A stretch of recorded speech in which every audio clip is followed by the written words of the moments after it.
स्वागत है। आज हम एक काफी चर्चित राजनीतिक सफर की गहराई में उतर रहे हैं जी। ये कहानी उतार चढ़ाव की है, आलोचनाओं की है और फिर जैसा कुछ लोग कहते हैं एक वापसी की भी।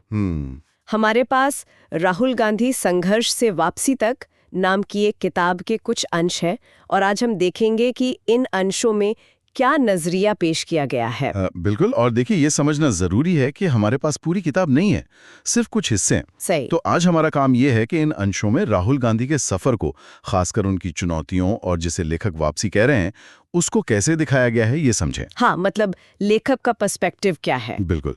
ये उस किताब का अपना नजरिया है, हम उसे यहाँ रख रहे हैं, उसका विश्लेषण कर रहे हैं, हम कोई अपना फैसला नहीं दे रहे। ठीक है, तो शुरू करते हैं इन अंशों में जो उनकी पारिवारिक पृष्ठभूमि बताई गई है उससे। जी। जाहिर है बात होती है कि वो एक ऐसे परिवार से हैं जहां दादा, नानी, पिता सभी प्रधानमंत्री रहे हैं। हाँ, मतलब एक बहुत बड़ी राजनीतिक विरासत। इन अंशों में इसे एक बड़े कैनवस पे दिखाया गया है। एक विरासत भी और शायद एक उम्मीदों का बोझ भी। हाँ, बिल्कुल। जब 2004 में वो अमेठी से सांसद बने तो अंशों के मुताबिक माहौल कुछ ऐसा था कि भाई कांग्रेस का भविष्य आ गया है। एक तरह से स्वाभाविक उत्तराधिकारी माना जा रहा था। हाँ हाँ, बिल्कुल। लेकिन ये अंश तुरंत ये भी पॉइंट आउट करते हैं कि राजनीति में आना एक बात है और सफल होना, टिके रहना, वो बिल्कुल दूसरी चुनौती है। सही कहा। और यहीं से मतलब कहानी का वो दूसरा हिस्सा शुरू होता है जो चुनौतियों वाला है। और चुनौतियां खासकर 2014 के बाद वाली, उनका जिक्र इन अंशों में काफी है ना। बहुत है। ये अंश बताते हैं कि कैसे उनकी छवि को निशाना बनाया गया। वो सोशल मीडिया वाली ट्रोलिंग, पप्पू जैसे नाम का इस्तेमाल। हाँ, उसका जिक्र है। लेखक बताते हैं कि कैसे भाषणों के छोटे छोटे क्लिप्स मतलब संदर्भ से हटाकर वायरल किए गए। मकसद इन पन्नों के मुताबिक यही था कि उन्हें एक अगंभीर नेता दिखाया जाए, मतलब जो राजनीति के लिए तैयार नहीं है। और ये अंश इसे सिर्फ मतलब रैंडम ट्रोलिंग नहीं मानते, इसे एक संगठित प्रयास की तरह दिखाते हैं। बिल्कुल।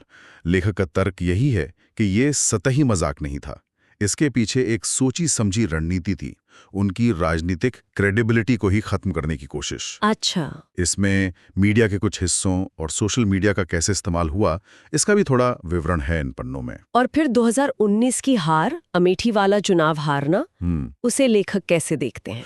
उसे एक बहुत बड़ा झटका बताया गया है, शायद उनकी राजनीतिक यात्रा का सबसे निचला पॉइंट, जहां उनकी लीडरशिप पर, उनकी समझ पर बहुत गंभीर सवाल उठे। इन अंशों में इशारा है कि पार्टी के अंदर भी शायद निराशा थी। अच्छा, अंदर भी? हाँ, कुछ हद तक। मतलब दबे छिपे सवाल उठ रहे थे, ऐसा संकेत मिलता है।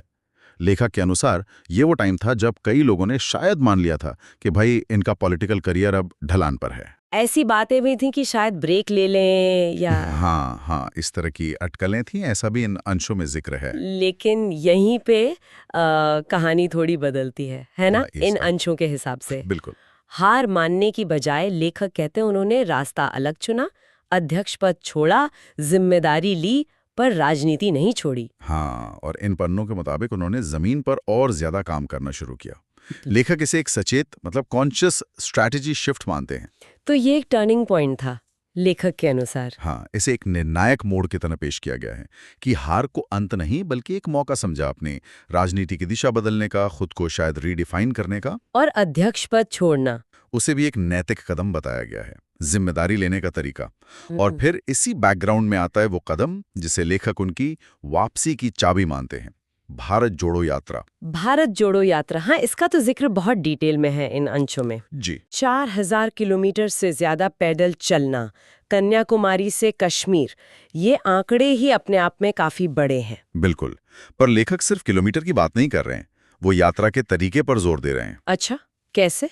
मतलब कैसे वो रोज चलते थे, अलग अलग मौसम में, लेकिन उससे भी ज्यादा लोगों से मिलना, रुकना, बात करना। हाँ, ये बात लिखी है कि किसान, मजदूर, छात्र, महिलाएं, छोटे व्यापारी सबसे मिलते थे। उनकी समस्याएं सुनना, उनके साथ वक्त बिताना।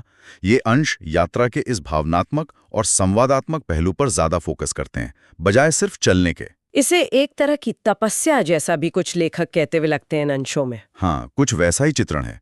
मतलब पारंपरिक राजनीति से हटकर सीधे जनता के बीच जाना, देश की नब्ज टटोलना। तो इसका मकसद क्या था लेखक के हिसाब से?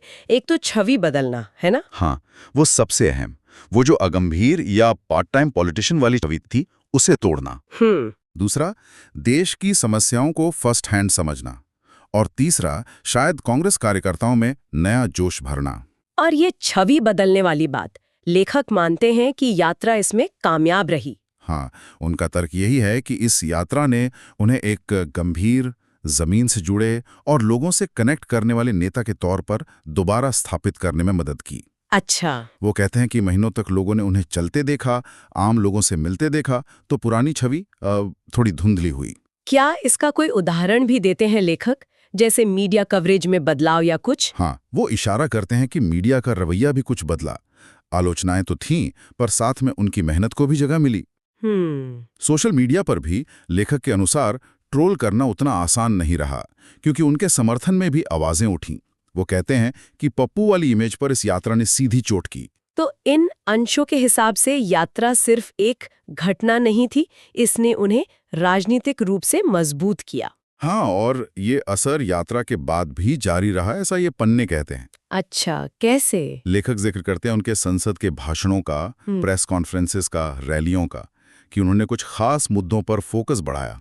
कौन से मुद्दे? बेरोजगारी, खासकर युवाओं की, महंगाई, फिर लोकतांत्रिक संस्थाओं की स्थिति पर चिंता और देश में एकता, सद्भाव की जरूरत है। लेखक का तर्क है कि वो इन मुद्दों पर लगातार सरकार से सवाल पूछ रहे हैं, उन्हें पब्लिक डिस्कोर्स में लाने की कोशिश कर रहे हैं। तो अगर इन अंशों को देखें तो एक पैटर्न दिखता है, पहले छवि पर हमला, फिर हार, फिर यात्रा से वापसी और फिर मुद्दों पर फोकस। हाँ, बिल्कुल।